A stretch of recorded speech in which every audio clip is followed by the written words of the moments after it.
चलिए अभी graphical form में सॉल्व होने वाले कुछ क्वेश्चंस और उसके आंसर देखते हैं।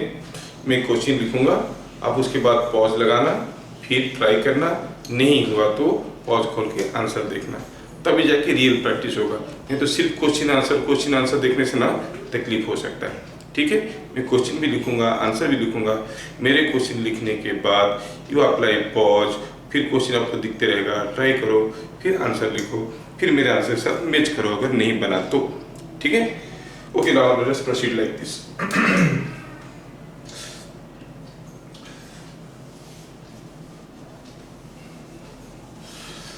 ठीक है, ठीक है, ठीक है, ठीक है।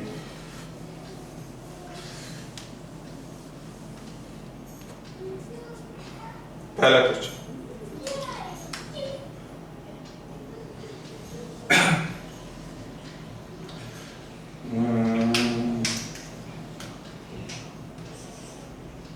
for what angle theta between vector A and B, for what angle theta between A and B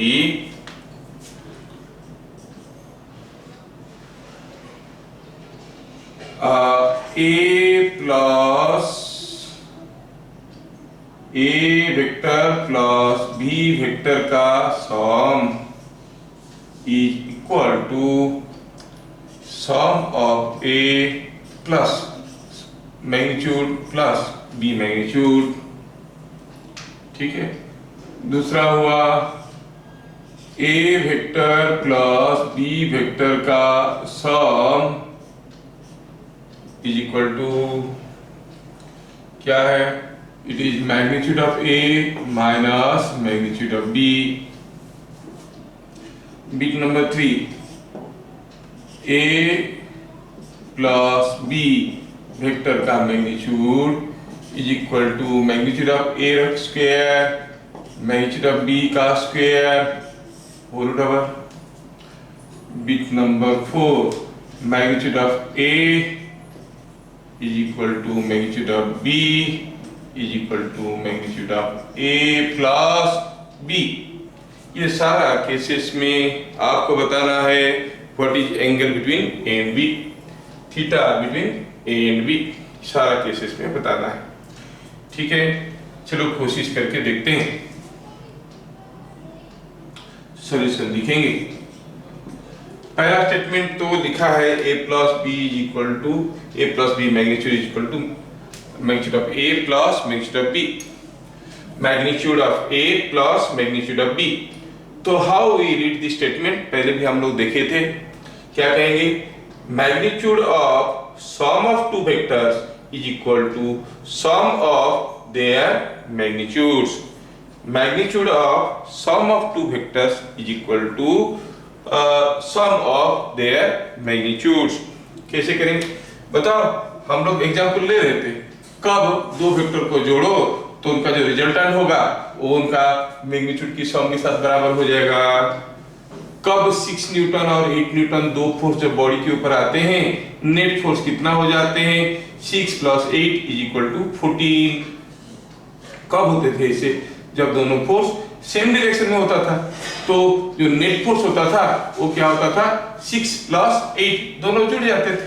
नहीं तो पहला बीट के लिए क्या कहेंगे, theta must be there in the same direction, मतलब थीटा मस्ट बी 0। दूसरे केस के लिए कब होता था, A और B, F1 और F2 दो वेक्टर को जोड़ते थे, लेकिन जो रिजल्टेंट बनता था वो उन दोनों का मैग्नीट्यूड का डिफरेंस बनता था। एक 8 न्यूटन फोर्स, एक 6 न्यूटन की फोर्स एक बॉडी के ऊपर आ रहे हैं, and net force is 8 minus 6। ऐसा कब होता था, when the vectors are in same direction or in opposite direction। they are in opposite direction means what is the angle between them, 180 degree. समझ में आ रहा ना, ऐसे ही सोचना है। बिट नंबर 3, अब ये भी तो आप बता सकते हो कब होता था ये, root over of A square plus B square, ये होता था when थीटा इज 90 डिग्री, है ना। A से लिए B A से लिए, तो जो रिजल्टेंट होता था वो क्या होता था, it was A square plus B square का रूट ओवर। चौथा केस में क्या दिया है कि ए और बी और ए प्लस बी तीनों का मैग्नीट्यूड बराबर है। आप जानते हो कि vector B and vector A plus B they form a triangle. A plus B को हम लोग रिजल्टेंट कहते हैं, दे फॉर्म ए ट्रायंगल। अगर ये तीनों का मैग्नीट्यूड बराबर है तो आप क्या कहोगे, यहाँ पर क्या कहोगे, here A B and A plus B form a triangle. लेकिन ये तीनों का मैग्नीट्यूड बराबर है, मतलब ट्रायंगल का तीनों साइड का लेंथ बराबर है, तो मतलब कैसा ट्रायंगल बनेगा, एन इक्विलेटरल ट्रायंगल। ठीक है ना, ये अगर एक इक्विलेटरल ट्रायंगल बना रहे हैं, चलिए बना के देखते हैं कैसे दिख रहा है। और बना के देखेंगे तो हम कहेंगे कि ठीक है, ये है, यहाँ पे ही कर लेते हैं, ये है वेक्टर ए, वेक्टर बी, ये है वेक्टर ए, ये है वेक्टर बी। क्या कोई मुझे बताएगा वेक्टर ए प्लस बी कैसे होगा, नीचे से ऊपर की, ऊपर से नीचे?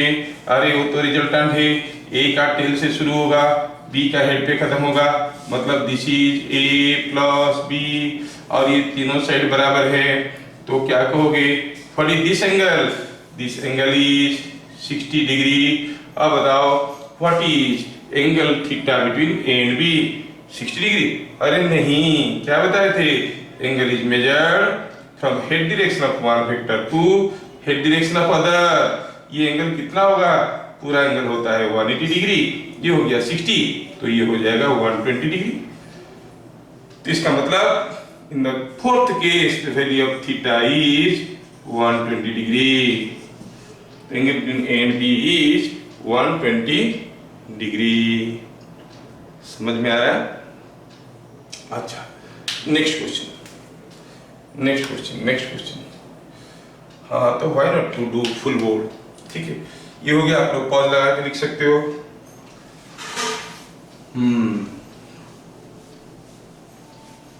Next question,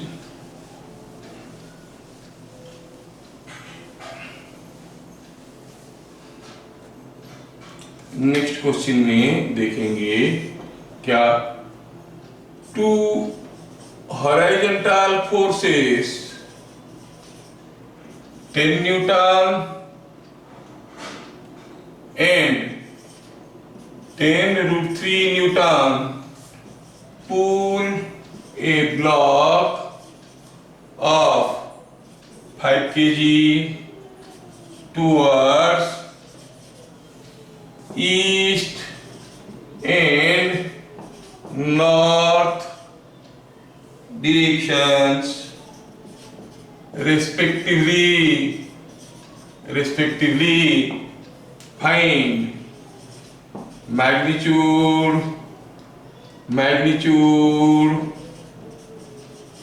and direction of acceleration of block का मैग्नीट्यूड और डायरेक्शन चाहिए एक्सीलरेशन का। ठीक है, ओके, ठीक है भाई, हम तो सॉल्यूशन बनाने वाले हैं। कैसे बनाएंगे, हम जानते हैं कि ये हमारा ईस्ट है, ये वेस्ट, नॉर्थ और साउथ है। ऐसा केस में F1 क्या है, एक फोर्स, कितना है ये, 10 न्यूटन वाला, किधर को है, टुवर्ड्स ईस्ट। अच्छा, ठीक है, F2 क्या है, F2 is a force of 10√3 newton towards north. ये हो गया 10√3 newton. And you know how to draw this vectors in graphical form. हो गया ना, दोनों वेक्टर ग्राफिकल फॉर्म में हो गए।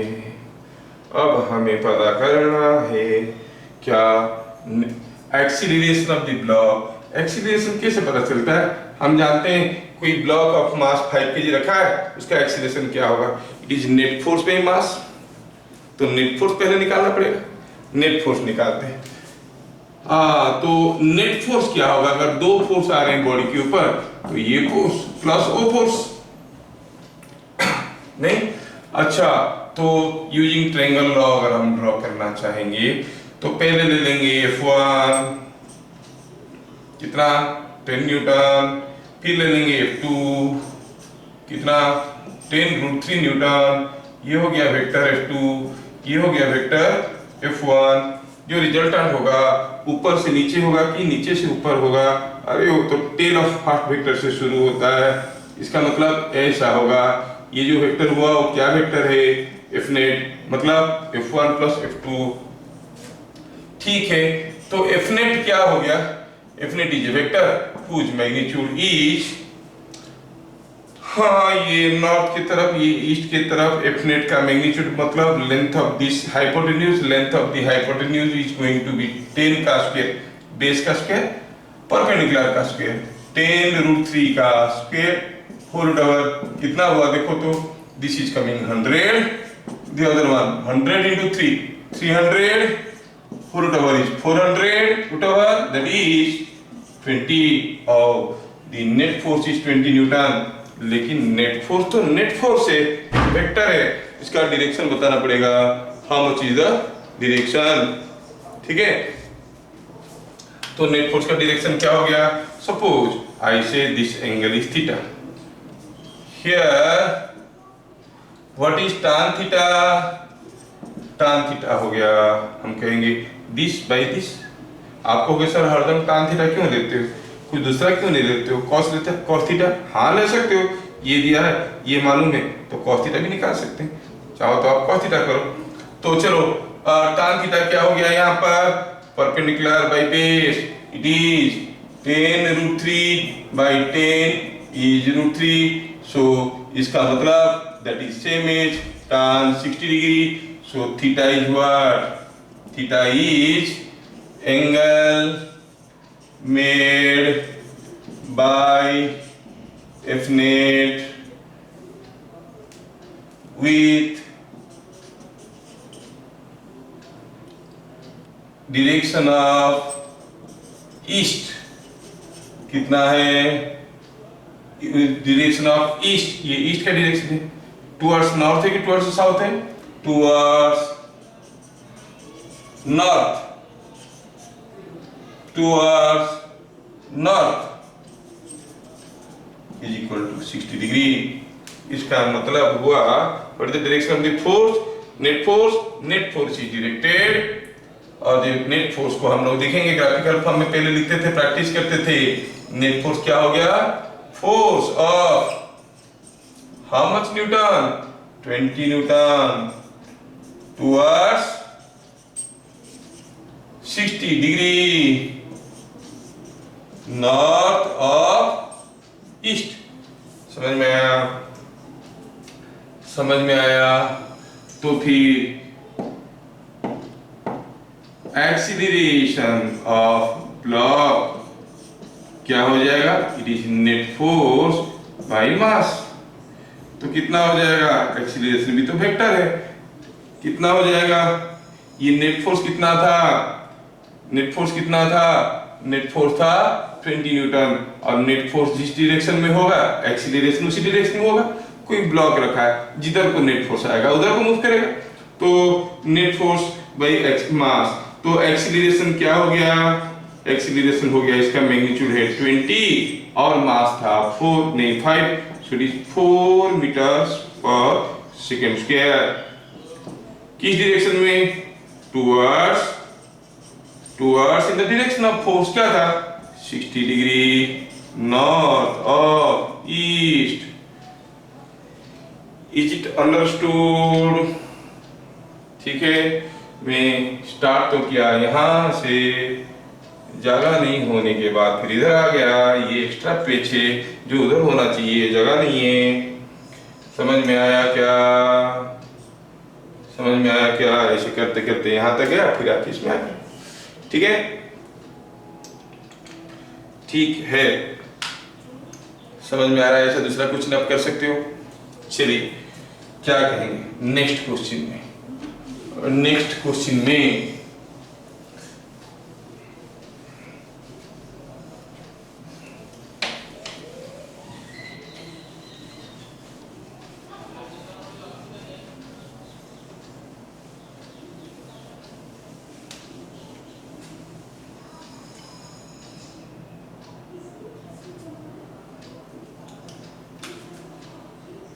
in a river, velocity of flow is 3 meter per second.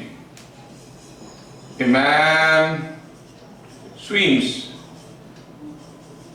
with 4 meter per second in a direction perpendicular to flow.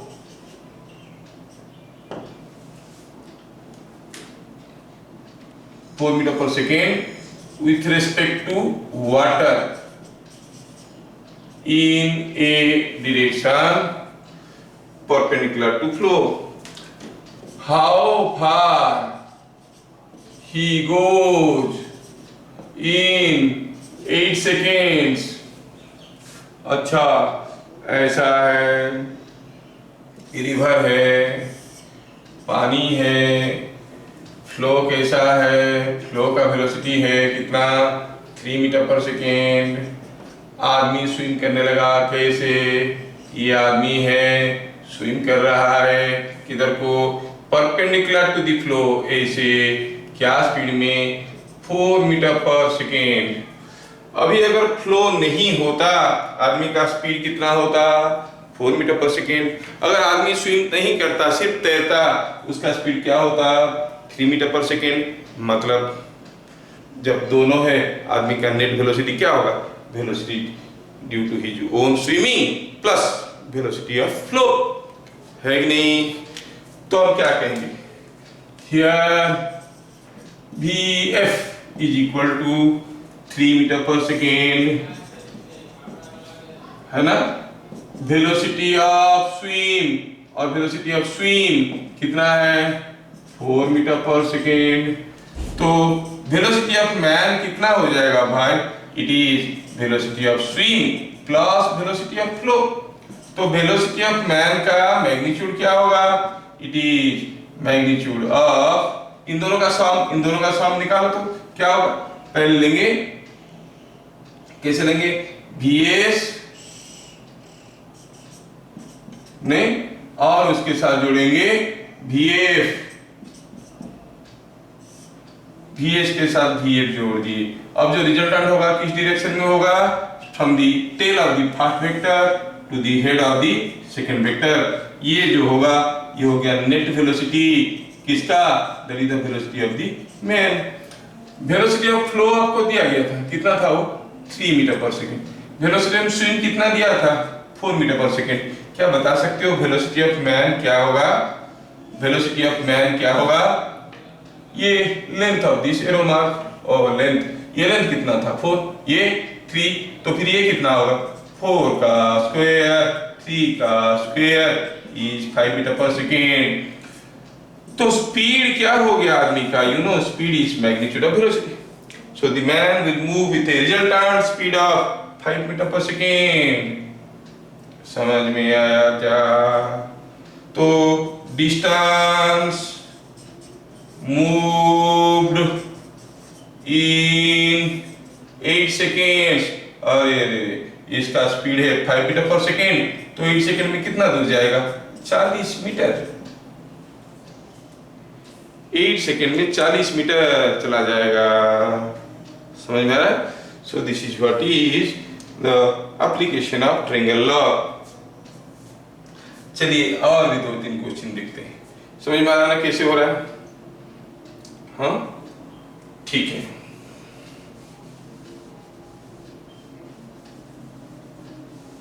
ठीक है, हो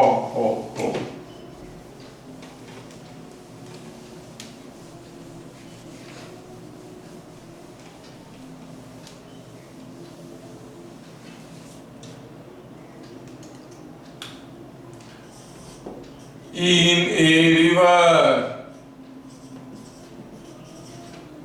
V1 is velocity of flow,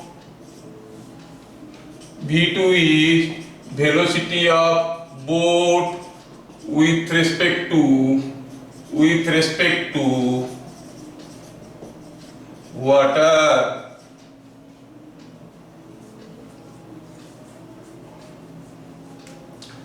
ठीक है, नाउ मैच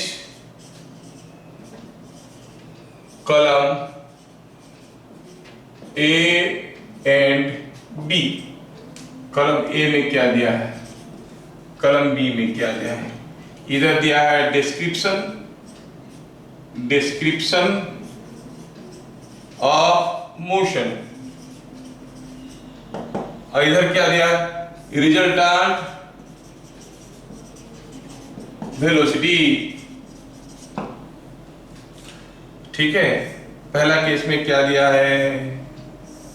पहला केस में दिया है boat moves in direction of flow,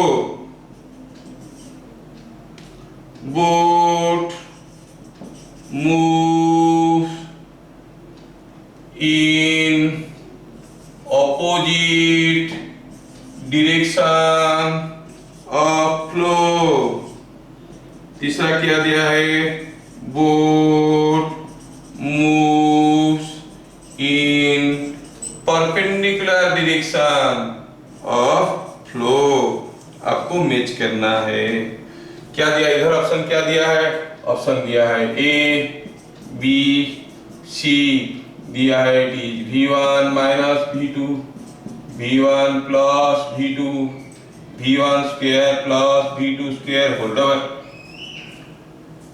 देख लो, आपको मैच करना है कॉलम ए को कॉलम बी के साथ। पॉज लगाओ और खुद करो, फिर सोच लो आंसर क्या होगा, 1 का क्या होगा, 2 का क्या होगा, 3 का क्या होगा। बहुत आसान लग रहा है ना? नहीं, इट्स वेरी डिफिकल्ट वन है। वेरी डिफिकल्ट कैसे हुआ? देखने में तो आसान लग रहा है। चलो आप पहले करो, फिर मैं बताता हूँ कैसे डिफिकल्ट हुआ। Okay, you have tried, now let me see. Boat moves in the direction of flow. चलो इसको तो कोई भी मना नहीं करेंगे। अगर जैसे जा रहा है फ्लो, ये हो गया V1, बोट भी वैसे ही जा रहा है, तो रिजल्टेंट वेलोसिटी क्या हो जाएगा? ये हो जाएगा b। नहीं? अच्छा, boat moves in opposite direction. Boat moves in opposite direction मतलब फ्लो ऐसा है, बोट ऐसे जा रहा है, resultant velocity v1 minus v2, v2 minus v1। No no no no, resultant speed बोलता तो v2 माइनस v1 बोलते। Resultant velocity again v1 plus v2। Remember, ये केस भी वही है, v1 प्लस v2। समझ में आ रहा ना? सम निकालेंगे तो जो मैग्नीट्यूड निकालेंगे इसका तो क्या हो जाएगा? v2 माइनस v1 हो जाएगा, क्योंकि देयर डायरेक्शंस आर ऑपोजिट। लेकिन लिख क्या रहे हैं हम लोग? नेट वेलोसिटी, मतलब sum of vector v1 and vector v2। तीसरा केस में boat moves in perpendicular direction of flow. अब क्या ये वाला होगा? नहीं, ये तो मैग्नीट्यूड है ना। किसका मैग्नीट्यूड? रिजल्टेंट वेलोसिटी का। हमें तो पूछा गया है रिजल्टेंट वेलोसिटी क्या होगा, चाहे v1 और v2 के बीच में कुछ भी एंगल हो, रिजल्टेंट वेलोसिटी निकालना है, नेट वेलोसिटी निकालना है, तो हमें क्या करना पड़ता है? v1 के साथ v2 को जोड़ना ही पड़ता है। ये दोनों किसी काम के नहीं है। Bit number 1 2 3 all have got the same element in column B, that is v1 plus v2। समझ में आया क्या? ठीक है, next.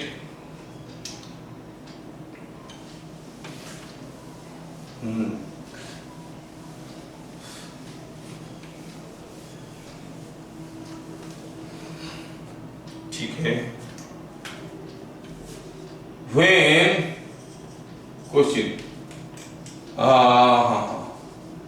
given vector A has magnitude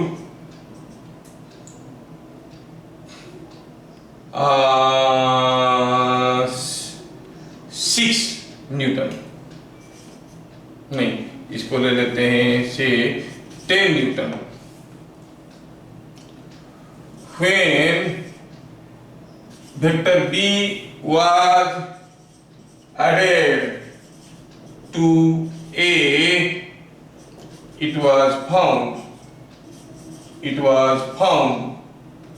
that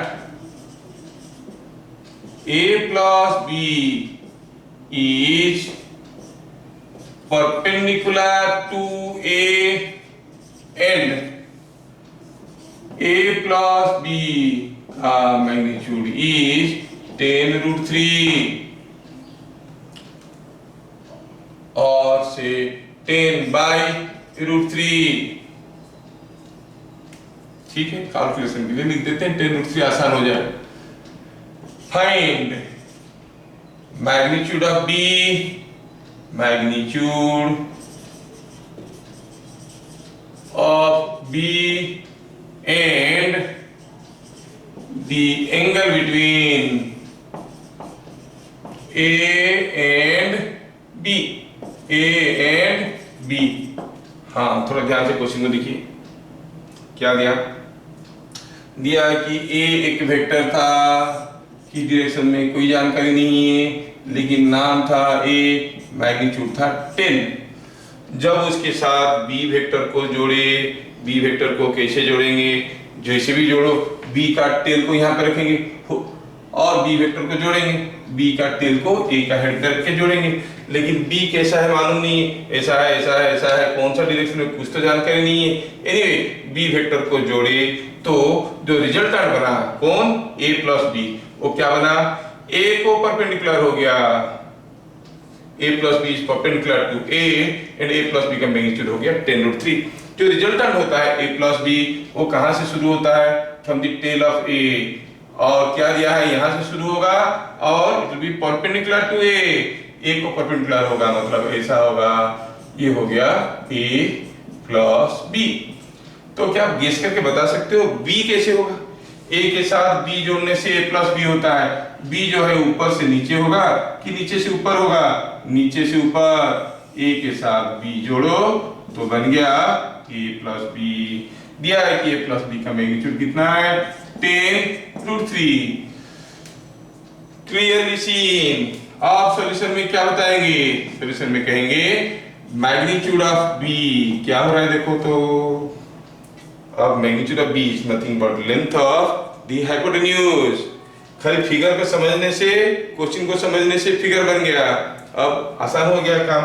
हमें पूछा है मैग्नीट्यूड ऑफ बी कितना होगा भाई, ये इसका लेंथ कितना होगा, इसका स्क्वायर होल ओवर 10 स्क्वायर 10√3 का स्क्वायर। कौन सा थ्योरम है ये, Pythagoras theorem. This B is 20। पूछा है what is angle between A and B, मालूम नहीं है क्या एंगल है, सपोज ये एंगल अल्फा है, क्या बता सकते हो what is tan alpha, tan alpha होता है p/b, it is 10√3/10, that is √3, that is tan 60. So angle between A and B is कितना होगा, कितना होगा angle between A and B, अरे नहीं यही तो गड़बड़ है, 60 डिग्री नहीं है, अल्फा 60 डिग्री हुआ ना, यहाँ से tan 60 हुआ मतलब अल्फा कितना हुआ 60 डिग्री, tan अल्फा अगर tan 60 है तो अल्फा कितना हुआ 60 डिग्री, तो angle between A and B क्या 60 डिग्री होगा, नहीं। कैसे निकालते हैं, head direction of A to head direction of B, so this angle कितना आएगा, ये 120 डिग्री। ये समझ में आना चाहिए, इसलिए हम एंगल का डेफिनेशन दे रहे थे, नहीं तो सारा गड़बड़ हो जाएगा। अंडरस्टूड, ठीक है। तो ऐसे ढेर सारे क्वेश्चन में आपको प्रैक्टिस करने के लिए दूंगा, आप लोग देख लेना, ठीक है, ओके।